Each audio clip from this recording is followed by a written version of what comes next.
आपण पाहत आहात लोकवेद सांगली न्यूज। गाव ते शहर आम्ही आहोत तुमच्या सोबत। ताज्या आणि विश्वासार्ह बातम्यांसाठी लोकवेद न्यूज सांगली चॅनलला आत्ताच सबस्क्राइब करा। सांगलीत 64 वर्षीय नराधमाने अल्पवयीन मुलीवर केला अत्याचार, 27 आठवड्यांची गर्भवती। सांगली शहरातील अल्पवयीन मुलीवर 64 वर्षीय वृद्धाने लैंगिक अत्याचार केल्याची घटना समोर आली आहे। पीडित मुलीच्या पोटात दुखू लागल्यानंतर तिची वैद्यकीय तपासणी करण्यात आली। त्यानंतर हा प्रकार उघडकीस आला। याची दखल घेत विश्रामबाग पोलिसांनी संशयित वृद्ध सुधीर शामराव नाईक वय 64 सांगली याला अटक केली आहे।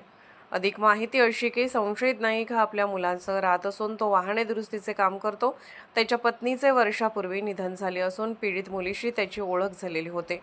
त्या ओळखीचा गैरफायदा घेत संशयित नाईक हा अधूनमधून घरी एकटे असताना पीडित मुलीला खाऊचे आमिष दाखवून घरी बोलावून घेत होता। नोव्हेंबर-डिसेंबरच्या सुमारास संशयित सुधीर नाईक याने पीडित मुलीवर लैंगिक अत्याचार केला व याची वाच्यता कुठेही करू नकोस असे तिला धमकावले। त्यानंतर त्याने अनेक वेळा मुलीशी संबंध ठेवल्याचे समोर आले आहे।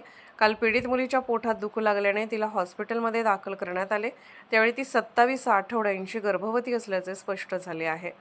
आपली मुलगी गर्भवती असल्याचे समोर येताच तिच्या पालकांना धक्का बसला। पालकांनी तिला विश्वासात घेऊन तिची चौकशी केल्यानंतर तिने घडलेला प्रकार सांगितला। त्यानंतर या घटनेची नोंद विश्रामबाग पोलीस ठाण्यात झाली। निरीक्षक सुधीर भालेराव यांनी संशयित नाईक याचा शोध घेण्याचे आदेश दिले। पोलीस ठाण्याकडील गुन्हे प्रकटीकरण शाखेने अटक केली। सहाय्यक पोलीस निरीक्षक कविता नाईक पुढील तपास करत आहेत।